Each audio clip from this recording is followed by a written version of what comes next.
Hello viewers, I'm SB and welcome back to Endless Legend, where I think it is time to start swinging. We are doing a lot better on Dust. I still think that expanding through Green to remove a victory threat and take a bunch of valuable territory, and then rolling that into a Dust victory is a more likely victory scenario than just winning an expansion victory. But I suppose we'll see. The good news is that we don't really have to make much of a choice here at first, because in either of those paths, the first step is we gotta take care of Green. So, we are gonna have access to rare armor in 2 turns. I'll be perfectly honest with you, I don't really remember what the Mithrite and Hyperium trinkets are, but that's a good reason to do this, right? Get some information that we can use in future games. Now, I think we're pretty well situated for the initial rush. The early part of this war is probably gonna go pretty well. And when I say early part, I mean, like, honestly, 2 turns. We're going to declare war, we're going to step over the border, we're going to eat a city, maybe 2 cities, although I think I remember this city having, like, over 200 fortification, so that's tough to get through on a full garrison, which they will undoubtedly have, because the AI always has full garrisons. So I expect we'll take a city, maybe we get both of these, before their armies really show up. Once their armies show up, things are going to get a lot rougher. This is not going to be like the Necrophage game, where the War Machine got rolling and then just kept rolling forever on its own strength. We are going to find that we are having some problems here.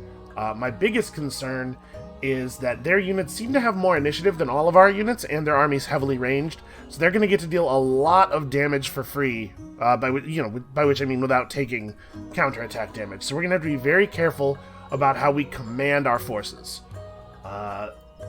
Don't think we have anything of value to do this turn. We're pretty thorough, right? This army in Guiron, we're just standing, waiting. I think we're going to wait right here. And the reason I want to wait right here is that it has a path by road quickly to either of these cities.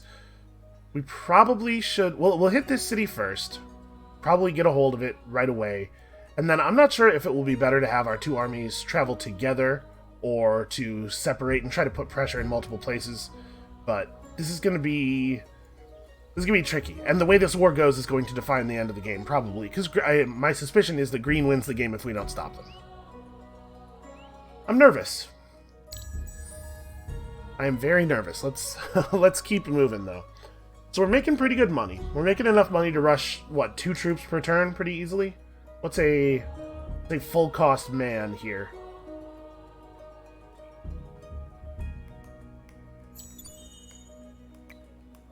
So 447 industry or 990 dust. Okay, yeah, so we can full rush 2 troops. We've run out of... Okay, die booster is over, but we can reinitiate it very easily. And then I think we definitely want to make landfall this turn. We are way faster on the ground than we are on the water. Get all retrofitted, and we probably need to fix Ipsawatch's gear and stuff, but we'll do that next turn after rare armor finishes. You are exactly where you need to be. You need to do something of value. I don't know. Go check out this ruin. And then we have a sea ruin right there that we can go look at as well. We found a quest to discover a total of 3 science-based technologies from any era. Well, we've certainly done that, so that'll move along on its own. You go check out the sea ruin. And this guy... We were going to have you run over to try to see blue. We might be able to negotiate open borders with red. I think we probably will not be able to get around in the water. Maybe the right play is to... You know what? The right play is to go the other way. Right, Pink likes us. Pink won't attack. We're going to have to wrap around this side to meet blue, and then we'll have a better picture of everything that's going on in the world. Alright, we got all our extractors up, so we should see our rate of mining should be 5 and 2.5. Yep, okay.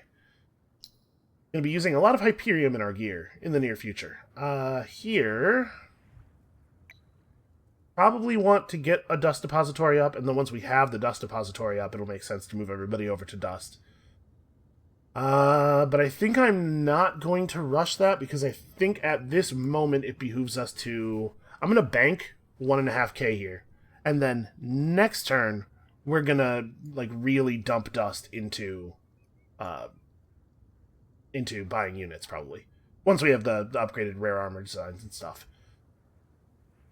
So, you have 8 movement on land. You'll be in position. So we probably want to declare war the turn after next. It's unfortunate that the closing borders thing happened and made this army be so out of position, because we're not going to get like any value out of open wounds.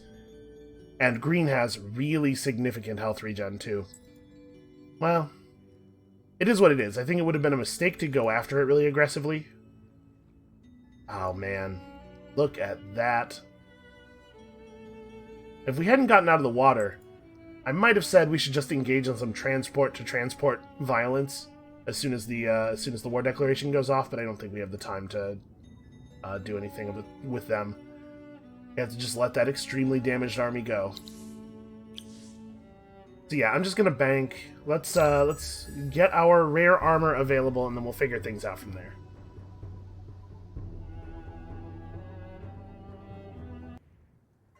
Oh, and next turn we'll have access to riders. Oh, hey, it's winter. Great. Well. Oh, right, and the ice shelf is, So sometimes in winter, the coast will freeze. When you have a winter modifier that gives plus ice shelf, the coast will freeze, and also 1 tile out from the shore of lakes will also freeze. So all of the inland water is frozen here because there aren't any really big lakes.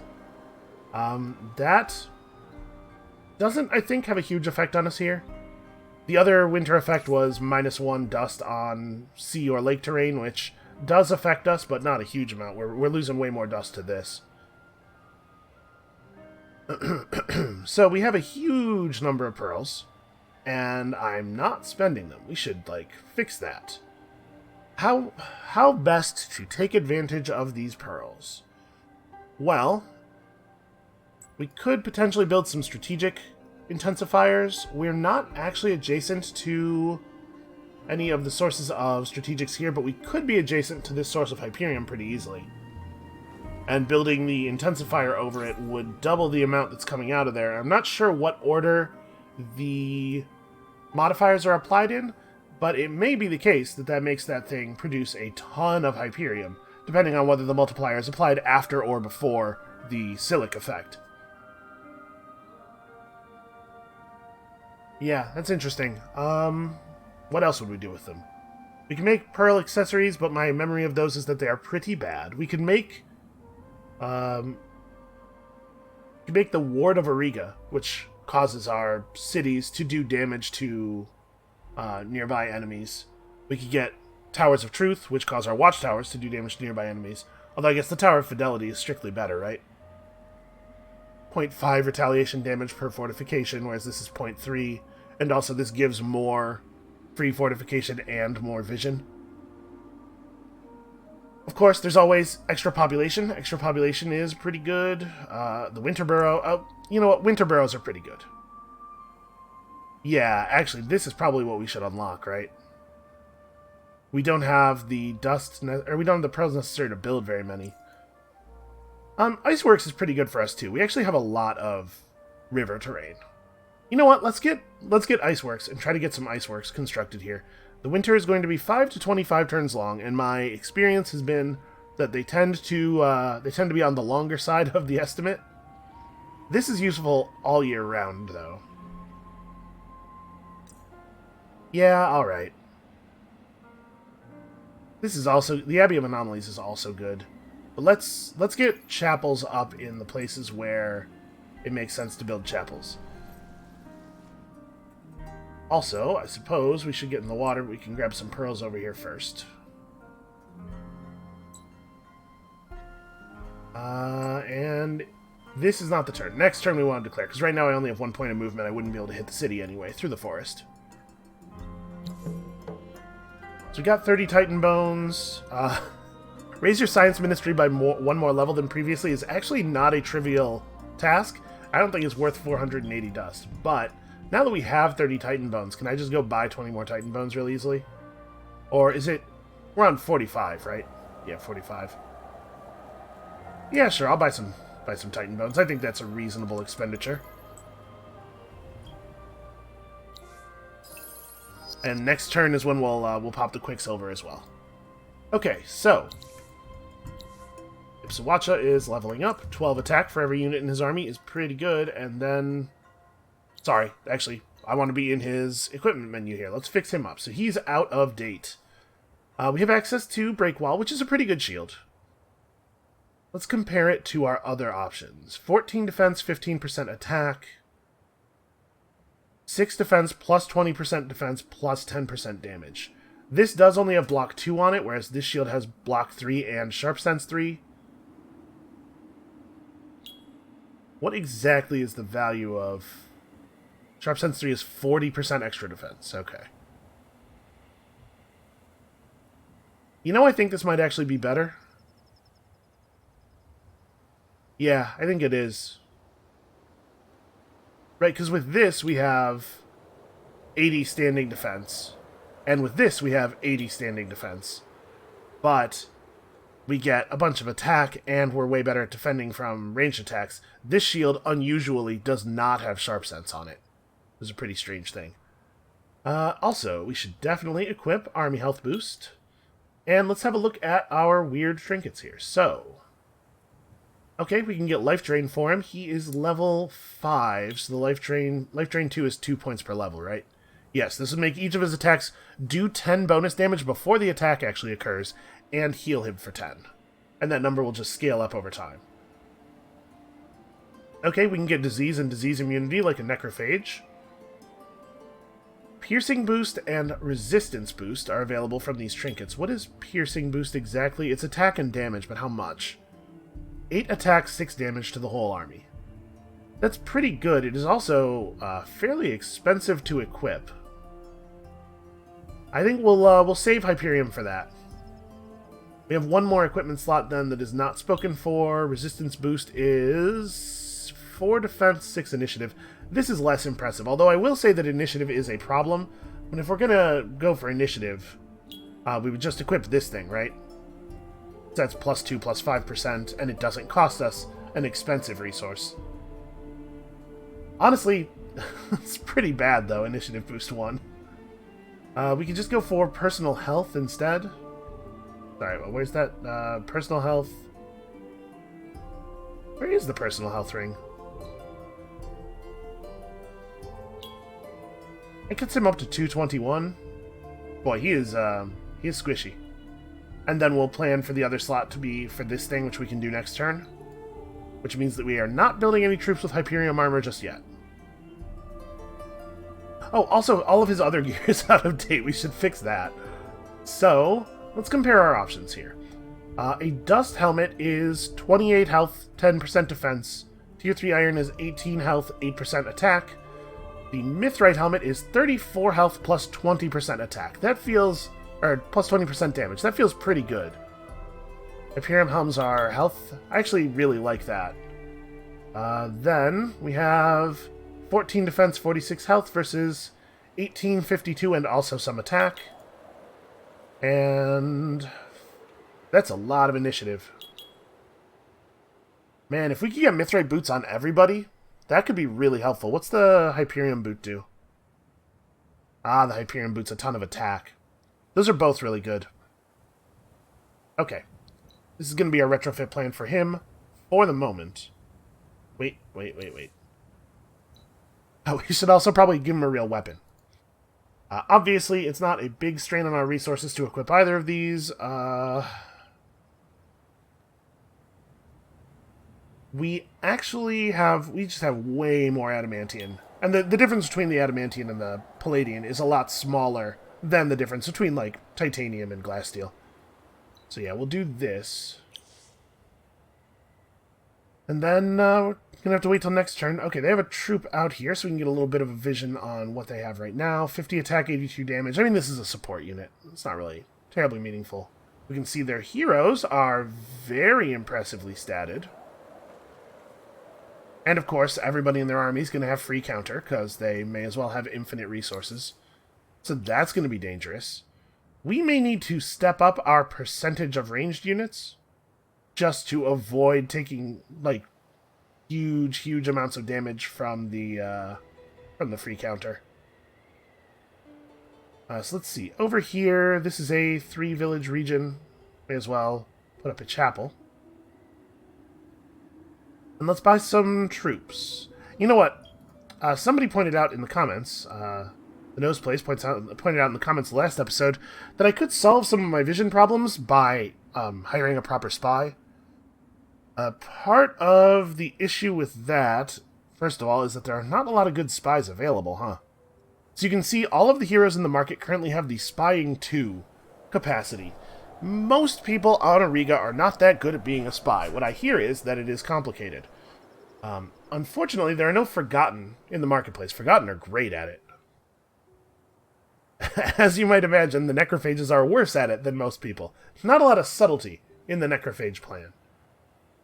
So we could hire a spy, plant them in a city somewhere, but you have to have vision of the city in order to plant them in the city. And any city that we get vision of, we're going to try to take pretty quickly. And the spy needs to have time in the city to build up their influence. So I'm not sure if I actually like the spying plan on green very much, but maybe we could buy a spy and put them into Red's Empire and prepare for our operations against Red. That might not actually be a bad plan. It's a shame that all these heroes are terrible at it.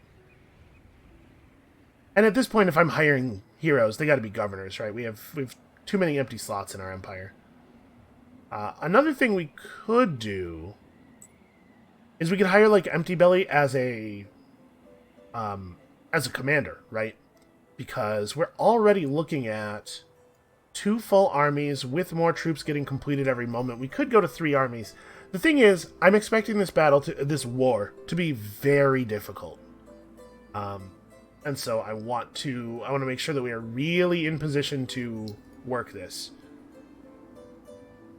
Yeah, maybe I want to hire another commander, and Empty Belly's a pretty good one. Attack boost 1, damage boost 2, naturally. Army boost 1. I mean, we've seen a lot of these. He has pretty good natural stats, although his initiative is absolutely in the garbage. Yeah, nobody else comes close in terms of what might end up being raw efficacy. Yeah, all right, let's do it. I'm committing hard on the military play here. So I need you to pop out and become commanded by this gross organic thing we just hired. And let's get him some clothes. So we probably want to be a little bit careful. Like, I think I want to go for the Mithrite Greaves. Nah, his initiative's so low it's not going to matter. Just trying to figure out, like, what pieces does he actually get to wear? Because we gotta be careful with our high-tier strategics, right? We can definitely equip him with all of the really basic stuff. He can have this. And then he has army damage boost already. Like, maybe he just doesn't get any fancy trinkets right away. We could give him army initiative boost. It's a very, very small amount of initiative, though. Does faster pillage...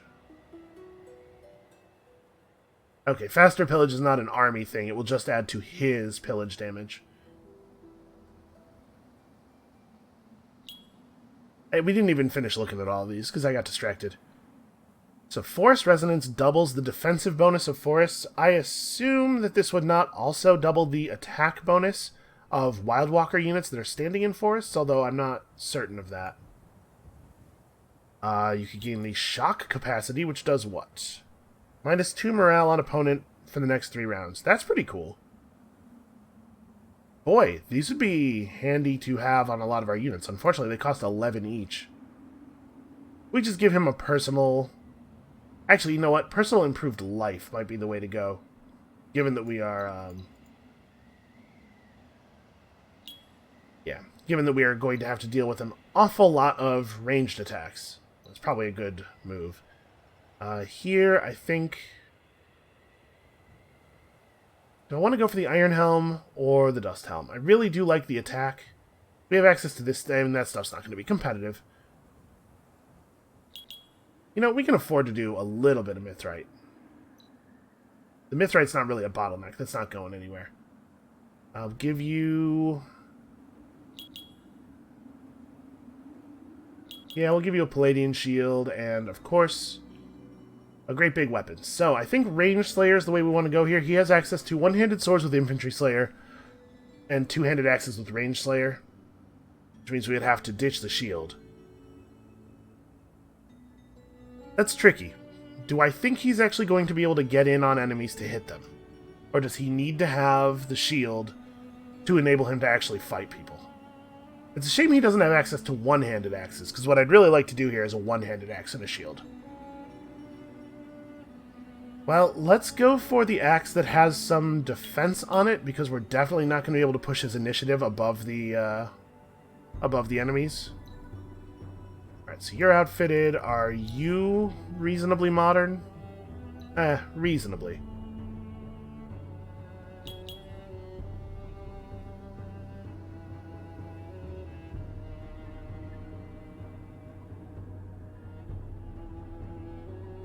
His army is currently receiving Defense Boost 2. I'm wondering if Army Damage Boost 1 is actually worth having, or if I would rather pull this for improved health on him. I think we'll stick with the damage boost. Okay. Turns out we're going to need a minute before we can really make use of the rare armors anyway.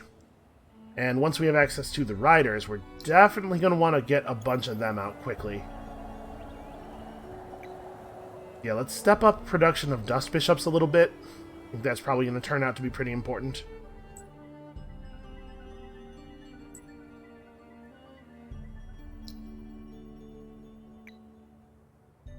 It currently costs 1,405 to buy out one of those guys. Wow, those are a lot more expensive than Stalwarts. Can I get to 1,405? Because I would like to buy another one of those. Well, we have a lot of terrible garbage spices.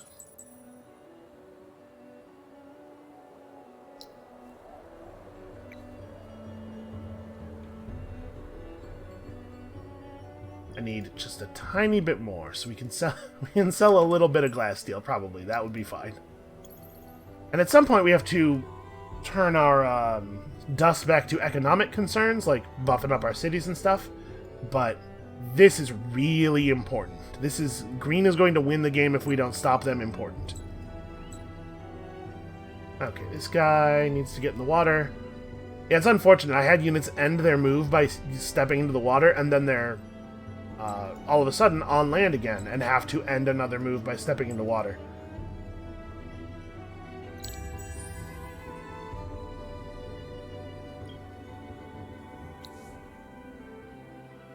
You know what? There's 2 turns left on the truce, which will be 1 turn as soon as this flips over. Maybe we wait an additional turn and just get the much cheaper declaration of war. Ordinarily, I wouldn't recommend that you blow your timing for a little bit of influence, but we really don't have to blow our timing by very much, do we? Timing is like one of the most important elements of war in a 4X game, in any 4X game. Definitely want this chapel. You know, 462 is not a lot of money for 3 more points of population.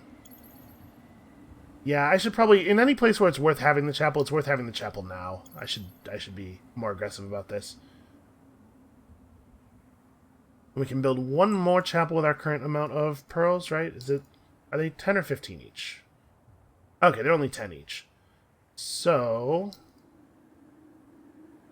where are my cities that have 3 native population? Okay, we have that. Nyert is another one. Let's establish that for sure. And then a city of some import with only 2 is the next most obvious target. Alright, and then we'll pick up some more pearls here over the course of the winter. In fact, there's a lot of pearls just laying around in my empire, which we can have some of the dredges deal with eventually. So I guess we're going to wait another turn. Show me cool sea ruin stuff. Oh, hey, the artillery ship design. That's not super relevant for our purposes. That's like a really good find most of the time. I mean, it is a technology, and as such, it does move us toward the next era.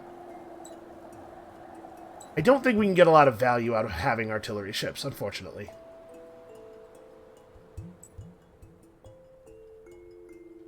If you're wondering why movement is weird, it's because the weather on the sea affects motion. These tiles with turbulence in them are reduced movement cost. We haven't really talked about naval stuff, like, at all. So I'm going to have this dredge grab those 2 stacks of pearls, probably. They're both only 3. I'm going to have this guy just turn around and grab the pearls in our territory. Oh, hey, look! That's not great. Well, it is and it isn't. It's not great in the sense that purple is probably going to get eliminated from the game, and also in the sense that I don't want to have enemies in my backfield. But it's pretty okay in the sense that I'm going to be able to take that city very effectively now. I think perhaps we should have this third army do this real quick, and then catch back up. Our movement speed on roads is so fast, this shouldn't be a problem.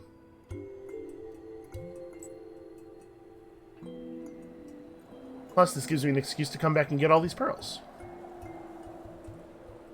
Alright, so we just finished building a bunch of units, right?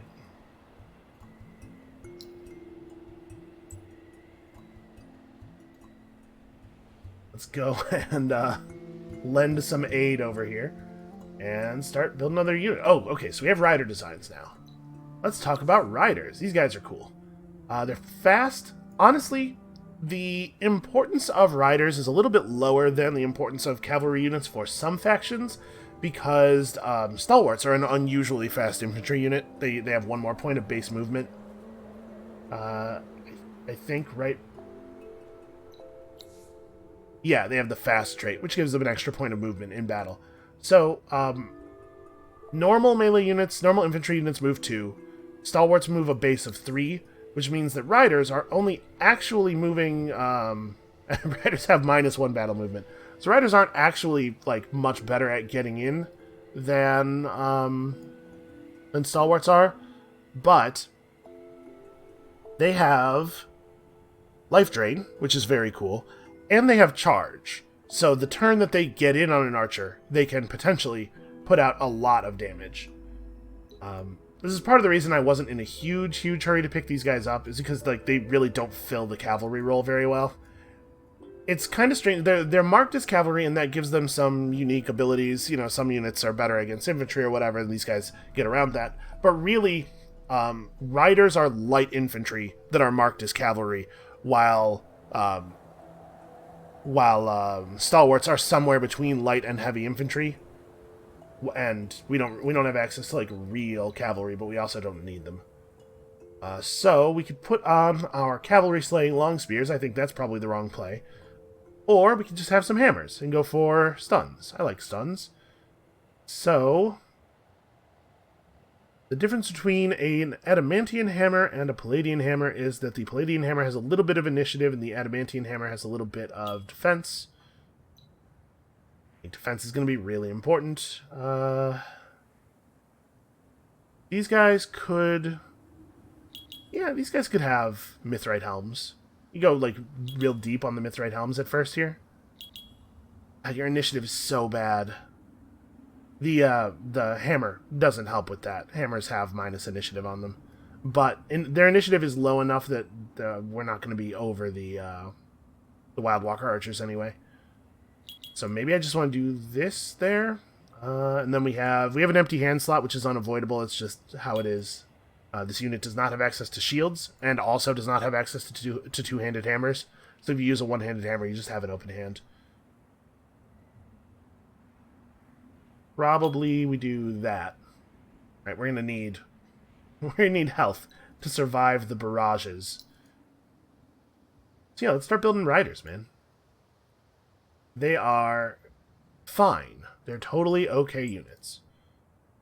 Right, Ipsawacha, with his extra inventory slot, gets himself this one. Army piercing boost. Every little bit matters. And we're working on Signal Corps, so we'll be able to roll some more units into these armies about the time that we actually have some more units to roll into the armies. And hopefully there's not much of an army left in place to defend this. So I'd really love to just take this over immediately. We can't... This would be a really good turn to rush a construction here, but I'm imagining 982. Like, we are nowhere near being able to pull something like that off, right? These are pretty valuable, but we need them. Yeah, I don't think that's a thing worth doing. Or worth trying to figure out. I don't think there's any version of this where that works. Alright, so... Let's declare a war. I'm not sure if it's better for me for the winter to be long or short. Generally speaking, you don't want it to be winter when you are attacking because reduced movement speed affects the aggressive side of a war far more than it affects the defensive side of a war, but who knows? True status has come to an end. Alright, let's figure this out. What is the right way to approach this? We could make a deal with somebody. How much would you like it if I declared war on green on your behalf? They're actually pro me declaring war on red, which is interesting. You would like it some. I imagine purple will feed us a little bit more on this, but I wanted to check and see. Okay, so that's only 150 influence now. We could pick up some tech from them, which is probably the way I want to do this. We could grab uncommon armor and just get access to the adamantine and palladium trinkets, which is maybe a good idea. Do they have anything else that I really care about?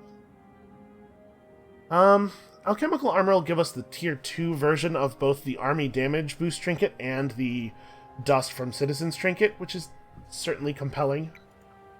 They don't really have a lot else that I want. Like, Reaping Station is kind of uninteresting to us because we don't actually have a lot of high-tier strategics. We could take Hydrology or Management Sciences, both of which are totally good. Not amazing, but, you know, absolutely useful.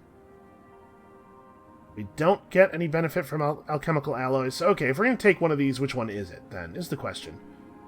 Management Sciences is more broadly useful, but Hydrology does let you build a really great big industry city. One really great big industry city. You know, industry all over our empire is kind of bad. And this would give us, buying this out would give us a good way to push through that a little bit more. Although we're going to be spending so much dust buying things in most places anyway. Still, I suppose the more industry we have, the less dust we have to spend on that stuff, and the more dust we can spend on buying units. And then, like, if I was going to take some other stuff from you, what else would you give me that I could care about? We could take their 14 pearls. Yeah, pearls are kind of hard to get a hold of. Okay, so that's 364. We still have 15 turns before the next Empire plan, and we're producing a ton of influence. We'll probably be fine. Alright, let's do it. Try your best to get a deal with a third party that involves you going to war with your intended war target, rather than just directly declaring war. It's like free stuff, basically. Alright, so let's figure out what we are doing here. Get a little bit of vision and see how viable it is to just take this city right now. The garrison should be small and weak.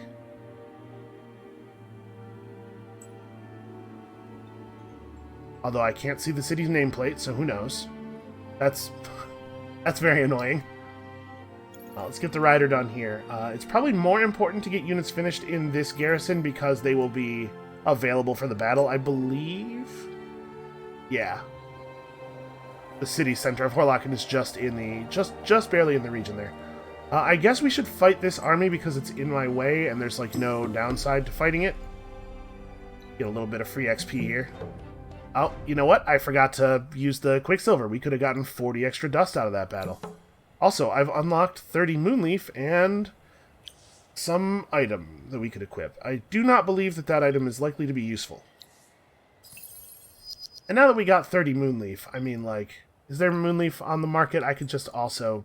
Yeah, we could just also get a Moonleaf booster going. We'll have to wait till next turn. But that's a thing we can do. Okay. So... what was the item we got?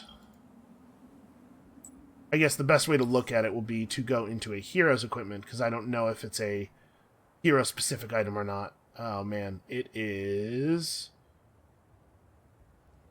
here. The Eye of the Hernas. 15 initiative plus the improved initiative 2 trait, which does exactly how much? 20%. You know... I wonder if it might be worth equipping that. So let's see. These guys, well, these guys really do want to have improved life, though. And improved damage is valuable on you. But I wonder if we could get initiative high enough for it to matter. We're going to have to keep an eye on exactly what we see from green, troop-wise. Okay, here we go. Here's some intel. 98 is the value.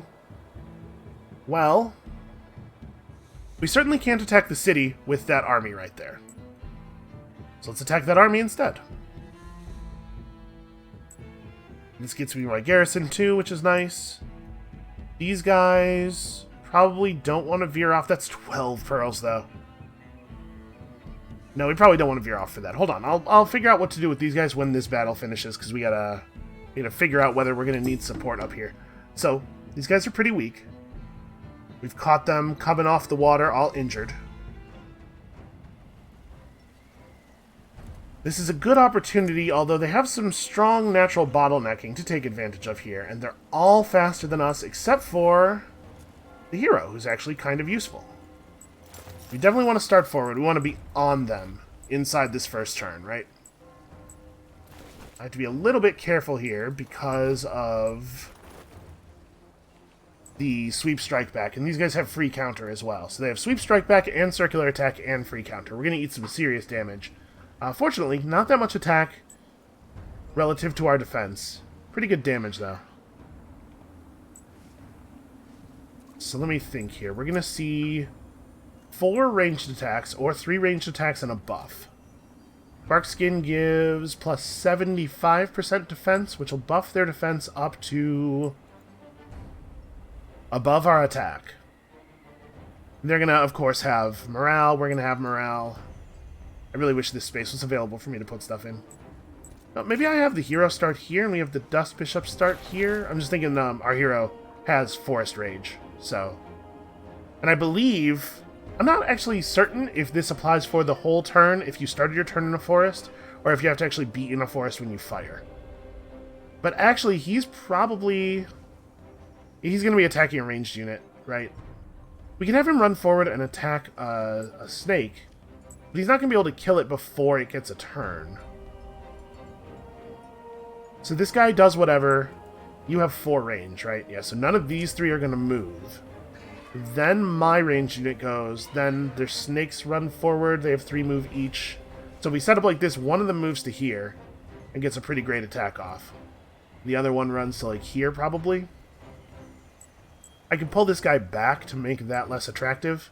And this guy can only move to here and get a double. That damages our morale a little bit. This guy has one fewer points of morale. I guess I could set up here too. Yeah, that's fine. So this keeps our morale grouping tight, but doesn't offer a triple attack to either of these guys. Then we have to be pretty careful about our counterattacks. So actually, it matters who is where. Our higher... I guess it doesn't really matter in terms of initiative. It does matter a little bit that our higher HP guys are in front, I suppose. So...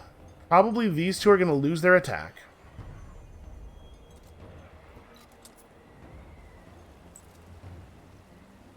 This is tricky, because we don't actually know where they're going to end up.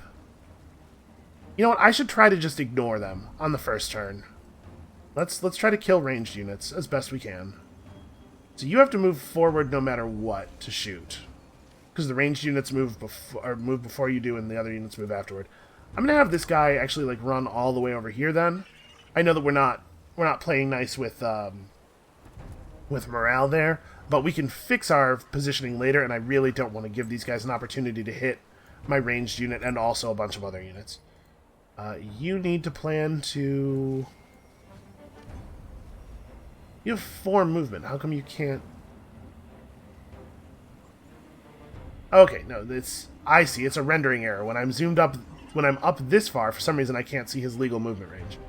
Alright, you should plan to hit that guy. Actually, you should plan to hit that guy, because I don't really care about their support unit. I have all my units try to focus on their ranged. We're probably not actually going to see much opportunity to do that. I'm really happy about the way initiative has worked out for my Dust Bishop, actually. I like him going right after their melee units so we can heal up some of the damage that was done by their melee units, but before my melee units potentially move away.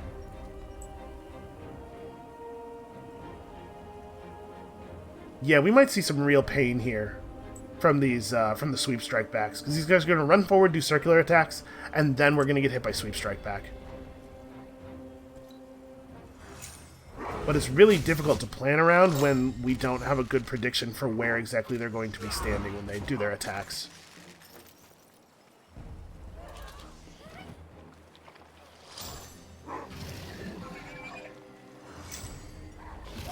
Okay, that went down pretty much as I was expecting. Got the units healed up immediately. And now we can start carving up their ranged. That's a really bad sweep. But I guess these two both get to heal off of it, so that's cool. And even their archers have free counter.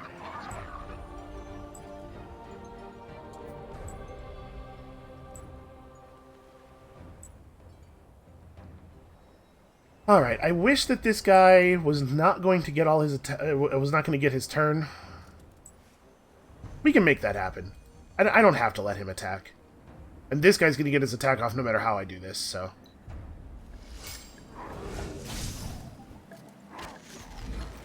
I'm surprised to see their support unit attacking me instead of casting the buff. Oh, I should have had the Dust Bishop move, though.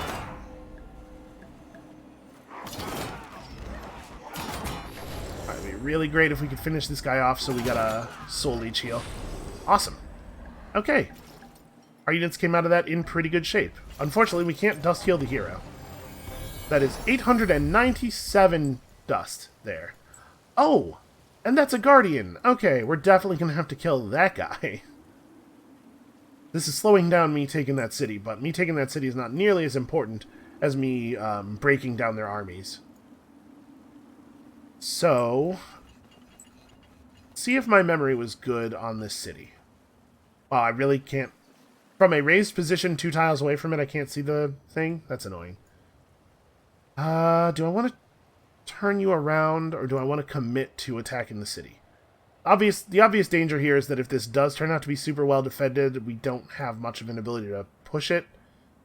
Army only has 32 fortification damage.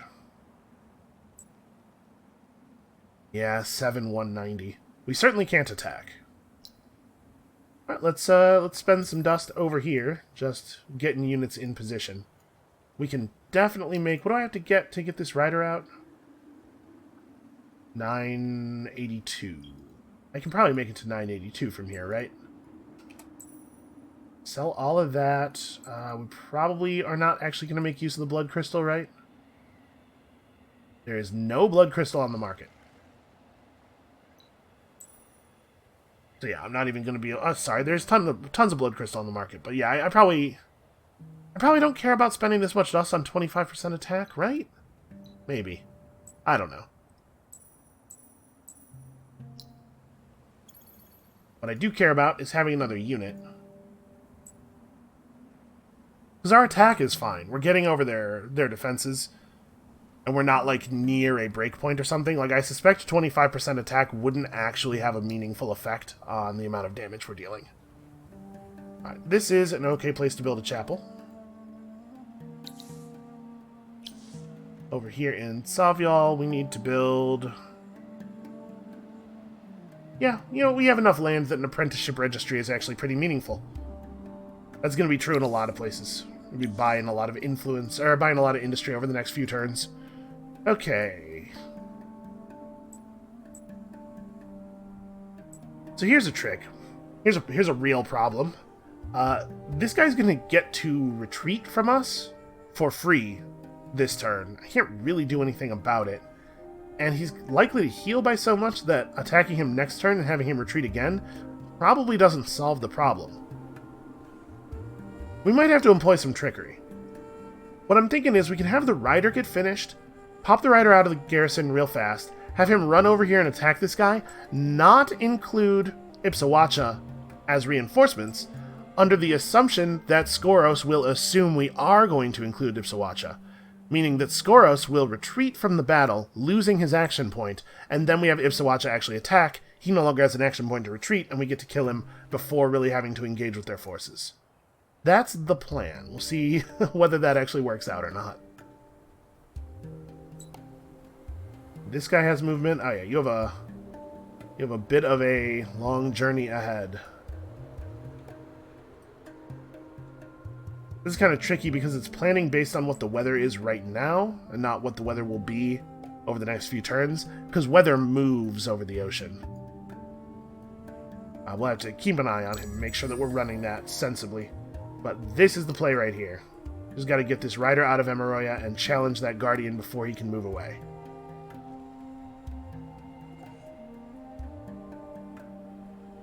And I don't know if this is going to work, but like the worst case scenario here is we sacrifice a rider, which is not actually that big of a deal, right? Over here. Oh, you asshole. Rider is so slow. Okay. I managed to engage with him, even though he apparently is not in that space anymore. Pink has closed their borders to me, which is really crappy of them. We could get the exotic... Oh, man. That's a pretty good tech, actually. Bring a hero with the Eye of the Hernas over here. That's absolutely doable. We're also getting attacked by this Pearl Tower. How much damage was it? Not very much. 5. It was 5 damage. So we'll do this. Don't have to worry about that. Yeah, we're wounding their heroes reliably. Oh, no. They did a level 4 decrease morale on us. So -2 morale on all of my units for 6 turns. That does suck. That guy's been in that city for such a long time. We finished building 5 units this turn. Alright, I'm going to try it just like I said. I'm going to not include the reinforcements. And we're going to fight, because he doesn't get to know this information ahead of time, right? He's going to retreat here. Actually, man, is he going to retreat here? He might not actually even run, because this is not predicted to be a huge victory for me. This is a tricky one, because if he doesn't retreat, he just defends himself, he keeps his action point, which means he can retreat from us afterward.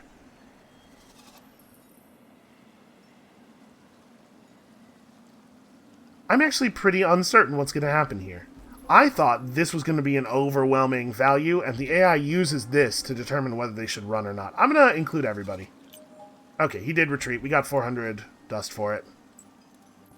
And then he ran into the ocean like a coward. Well, it'll have to do.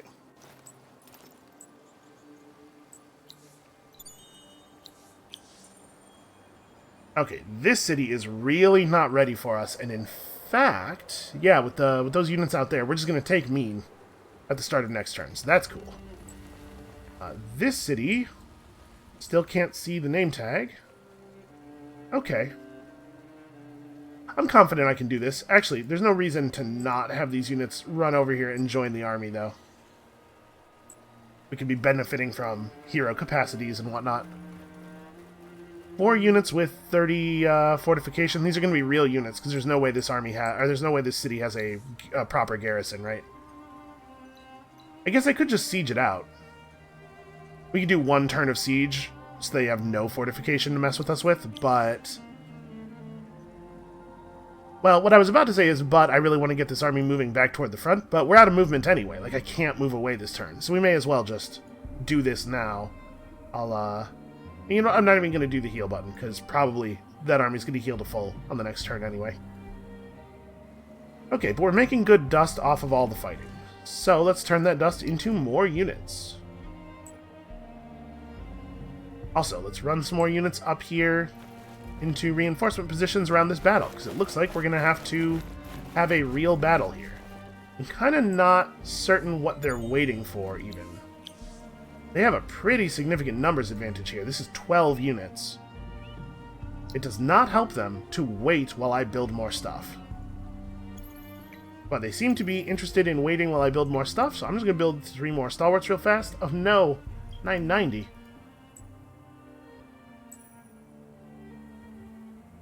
And then we'll do the thing, the thing that I always do. So we'll build units and try to just rush these guys up into the battle as quickly as possible. And over here, we will start construction of a Dust Bishop. Oh, you know what? The Dust Bishop design is out of date, isn't it? Oh no, they're just not wearing that much dust worth of gear. Because they don't have the dust trinket. Right. Yeah, okay, a pretty straight line works for me. Just get over here and meet our potential near future allies, maybe.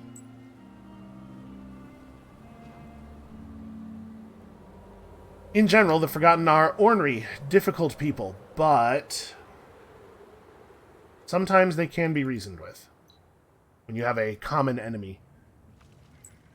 I'm going to just sell off some more low-tier strategics, get us enough dust to begin the construction of some more units over here. His army right now has 2 bishops and a rider in it, so probably needs more stalwarts. 2 turns until Signal Corps up.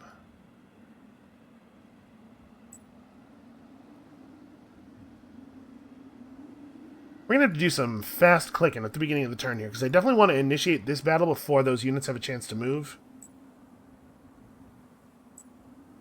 And that guy's just outside of combat range. And I definitely want to move this army, the 3 new units here, up to reinforce this position before this battle starts. Yeah, alright, this is the priority. This is the most important thing.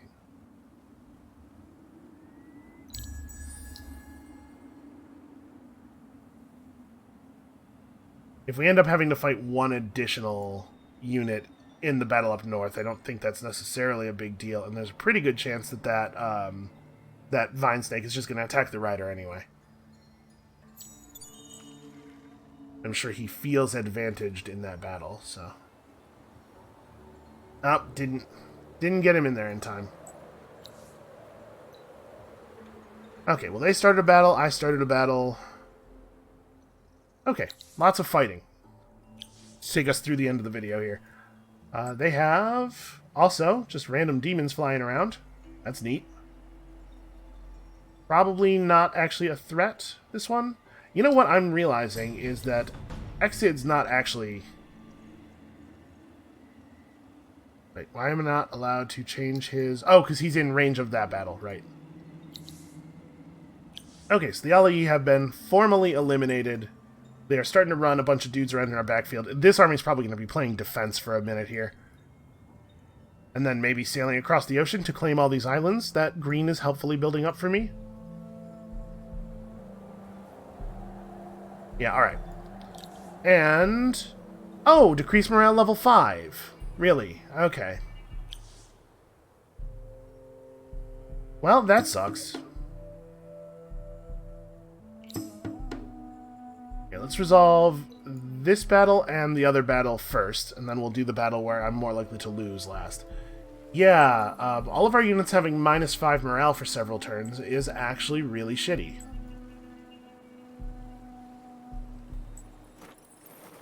Let's see, there's a big cliff here, so all of our units being put up here is a definite attempt by the deploy AI to screw us.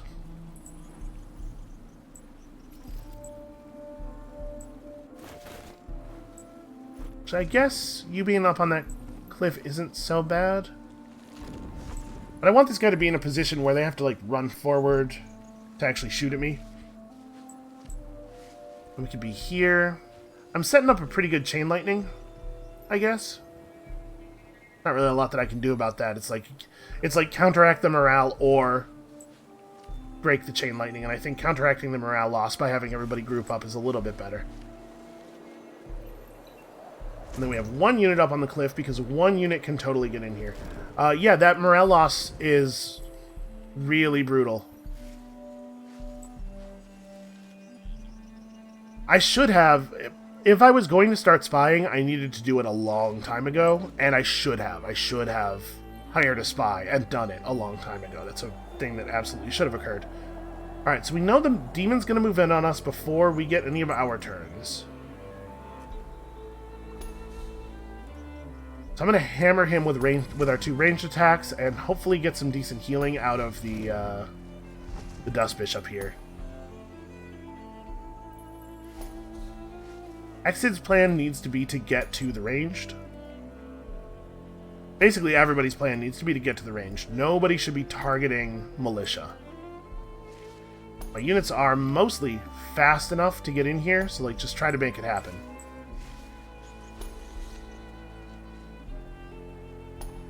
Unfortunately, we're probably gonna have a hard time getting everybody on them, but like this guy at the very least can run around and reduce their morale a little bit through proximity and stuff. You know what would make riders have a much more prominent role in this army is if they had initiative. If they were just capable of having good initiative. Okay, so he chose not to attack any of our grouped up units and instead wasted his chain lightning on a guy who's all the way out there by himself. I gotta say, I am shocked, and also this move doesn't make a lot of sense. They really opened it up for me to just run in here and harass their ranged. We are seeing some pretty significant attack penalties from all of this morale, and it's making things really crummy for us.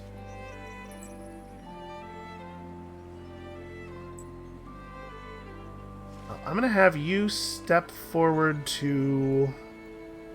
You can get all the way over to here and attack that guy. You should...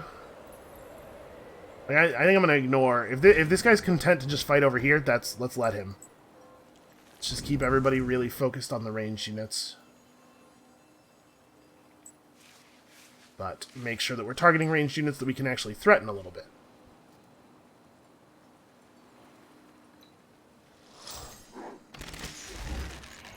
The good news is, even with some morale penalties, our defense is still very good, and so we're not taking even normal full damage from a lot of these guys. Oof. That's a pretty good chain lightning.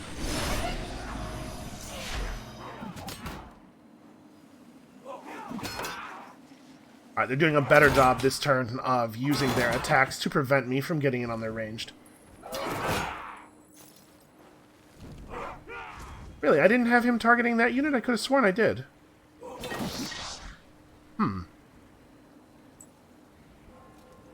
Well, I guess this is probably no longer the correct play, because I have to imagine the Dust Bishop's going to be able to take care of that guy. It's a shame we can't prevent him from getting his shot off first.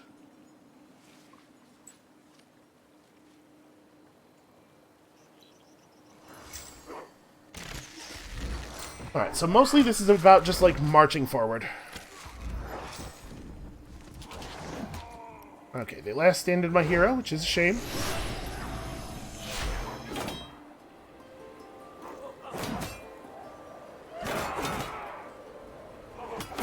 And all of their ranged units having a real chance to take 0 damage from my melee attacks is crappy.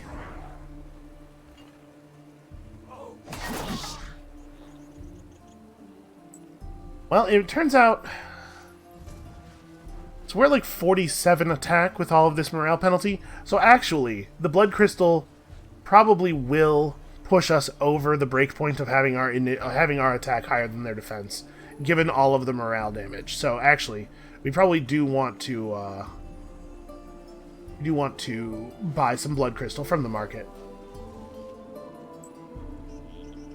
Yep, you keep trying. You keep trying. Ignore the militia. We are not worried about the militia.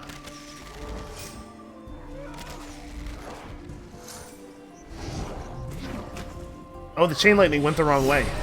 That's a frustrating part about using chain lightning, is you don't actually have any control over the direction that it chooses to bounce. Sometimes you'll hit a guy like here, thinking, oh, the chain lightning will just all those guys, but it'll head the wrong direction. He should have attacked the militia. That was his only real play there. Alright, come on, hit him. Alright, well, I guess I should have specified. That's my fault. What I meant was, do a good job. Hit him well. But I think we're going to see this ranged unit drop. It looks to me like we are not getting the entire garrison dead. Oh, maybe. Ooh, that was a big chain lightning.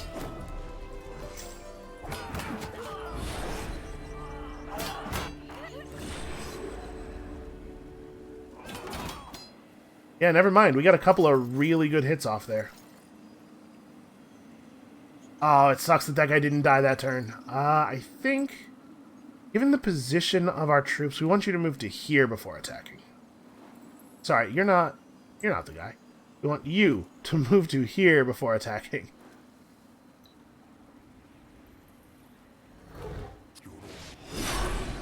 Okay, that's a pretty good heal. It might have been better to just let one stalwart hit him and get the full heal onto the one stalwart, but I think that was a reasonable way to do that. Okay, so in fact the city is mine, and that was a pretty good amount of dust that we got from that, and +1 range in battle on ranged unit. Unfortunately, this does not mean units that have the range capacity, it means units that are of the type ranged, so it will actually only affect him. But it's on the way to a very significant damage bonus, so I think it's important to take it over going back to get more attack. Man, is that right? A little bit more attack is actually pretty relevant right at this moment. And morale doesn't affect damage. Yeah, alright, let's offset the attack. If we had more proper ranged units to take advantage of this with, it would probably be right to keep pushing.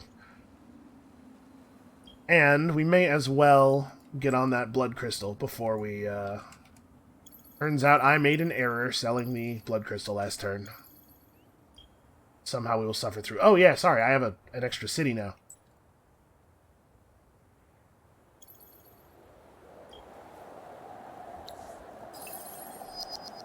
Also, somebody sold a bunch of dust water to the market, and we absolutely need to be running dust water whenever we can.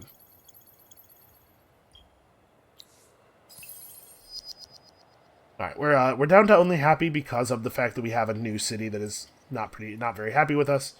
It's alright, not a big deal. So, where do I want to move this army? I guess a lot of that depends on how this battle goes, so hold on. We'll figure that out.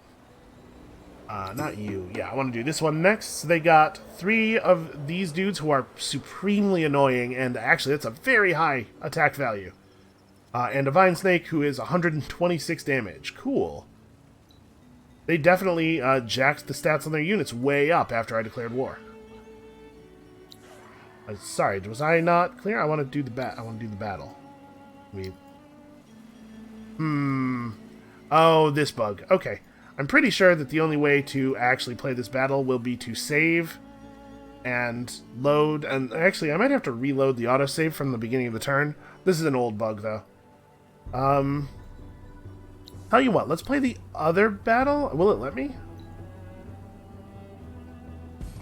Yeah, okay. I'll play the other battle and see if this will shake that one loose. Maybe I should have run here.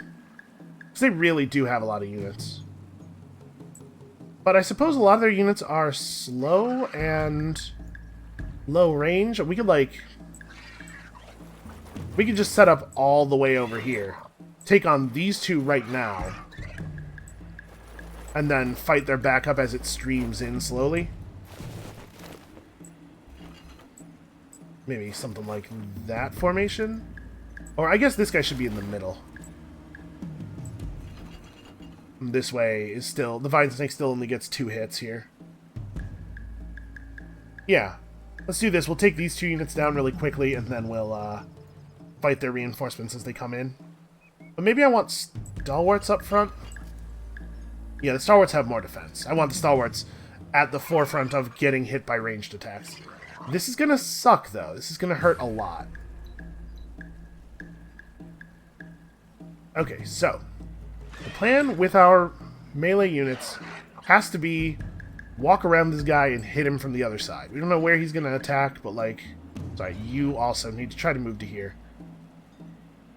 Can you even move to there? 1, 2, 3? Yeah, you should be able to do that. Just so that the counterattack, right, the sweep strike back doesn't kill me. Yeah, you guys are all trying to do that thing. You should also try to get him. This guy has 3 moves, so he... Oh, he's gonna actually... Oh, that's inconvenient. He's gonna move to here and attack.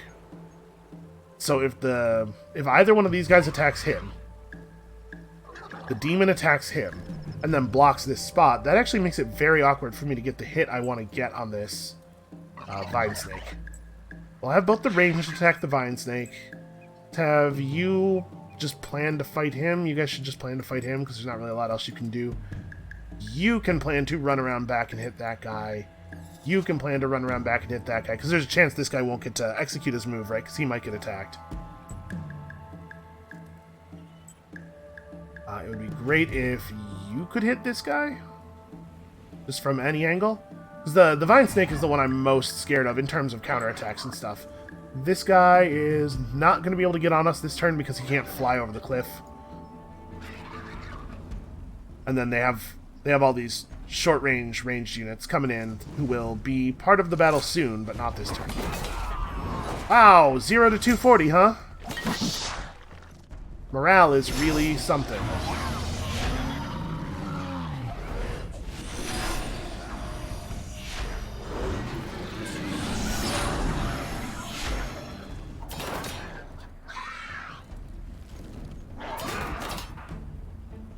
Boy, that guy has a lot of health.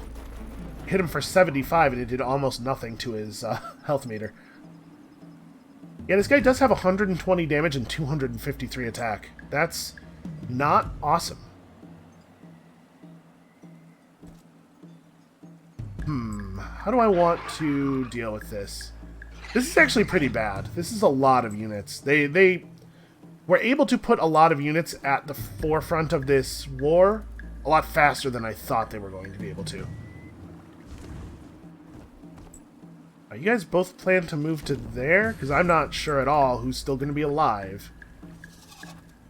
I'm just thinking, like, we definitely need units to be in positions where they can actually get some healing done. This guy's the most important enemy, really, now. On this side of the battle, and over here... Ugh, man. I think this is going to be a big loss for us. I should have retreated. Well, the good news, the sort of good news, is that I may yet get a chance to correct that error because I might have to reload this turn from the beginning of turn autosave in order for us to actually be able to play the battle that is broken over on the other side of the map. I'm so glad this guy moved to the position I told my unit to move to, so that my unit would not move and would heal nobody with his thing. It's very helpful. Alright, get some good heals there. Turns where we actually kill people are really good. No, you're kidding. You left him at 9 health so we don't get the heal. Aha, man. Okay, so I don't really want the rider to attack the Vine Snake. I want a stalwart to attack the Vine Snake. I want the rider to attack this guy. Probably. You have to get him. I mean, the Vine Snake's gonna... Sorry, it doesn't matter what I do here. The Vine Snake's gonna choose his target and probably die on the counterattack.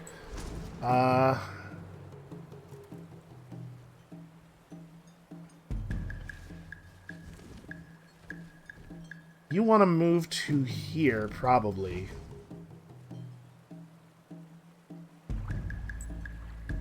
Medicaid's pretty dangerous. But I guess this thing has chain lightning. And chain lightning is supremely annoying, if nothing else.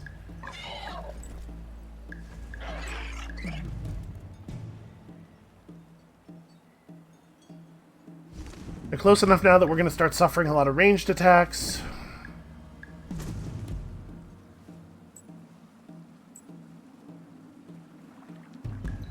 Yeah, this is bad. And the ranged attacks are not, like, they're not crazy lethal, but the problem is they're very numerous. Really extremely numerous. Okay, well, at least that's an attack that does not lead to any chain lightning.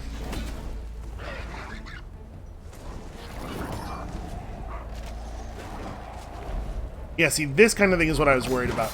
Them getting to go before us 100 times per battle. Mostly with ranged units.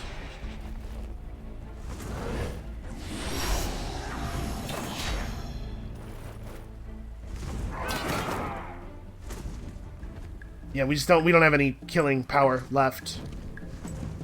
It's impossible for me to guess what's gonna... It's impossible for me to plan because my units take so much damage that I can't rely on any particular unit being alive by the time it comes time to process orders. This is a battle where I needed to have more bodies. In my defense, I did try to have more bodies.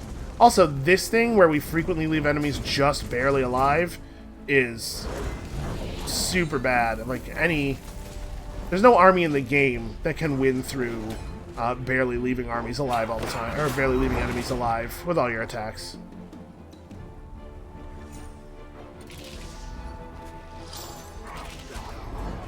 Because if every enemy that should take 3 attacks to kill instead takes 4 attacks to kill, that's kind of like you brought 33% fewer troops to the game. Ugh, and then all the zeros from the morale stuff. Well, the morale thing is not permanent.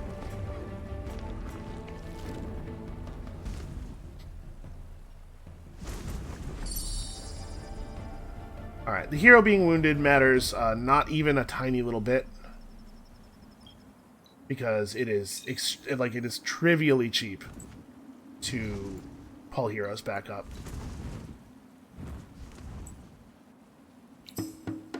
Alright, well, this is going to be easy enough. I don't know why this guy came forward. Also, I don't know why he didn't retreat.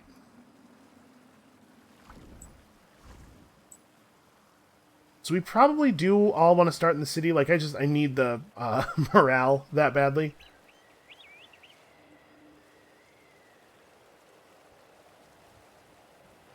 But yeah, that guy's going to die in a single attack, and then we're going to... Yeah, this is... Why on earth did you not retreat?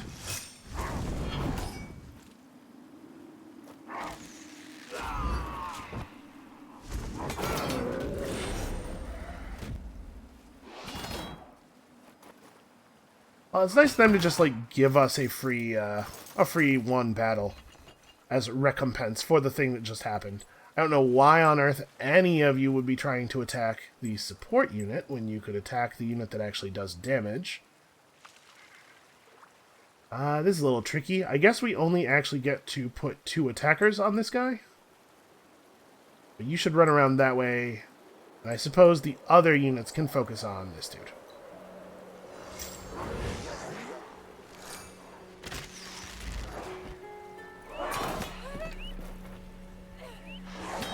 So only some of their ranged units have free counter. It seems pretty random which of their units do and do not have it, which means that I have to pay a little bit more attention when assigning attacks and stuff. Even units that were explicitly told to attack the archer last turn, this turn would much rather attack the support unit. That seems very silly to me. Actually, never mind. You need to move to here, because we need to have this space open. One of these 2 spaces open by the time that guy takes his turn.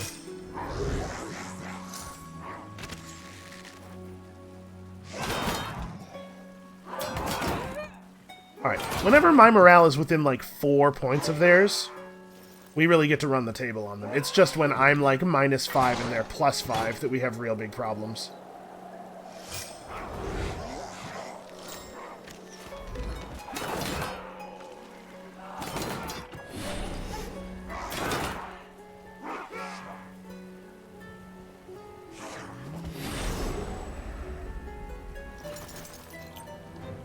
Okay. Very strange move there, on their part. I have no idea why they would bring that army forward. Especially alone. Alright, so they've given us a lot of money through... Yeah, and it looks like this is actually broken. So I'll tell you what, we're pretty past the hour here. I'm going to try to fix this in a couple of different ways, and I'll let you guys know at the beginning of the next episode how that goes. So, thank you all so much for watching. Come back next time to see exactly how this battle, or this war, moves forward. And we'll see you then.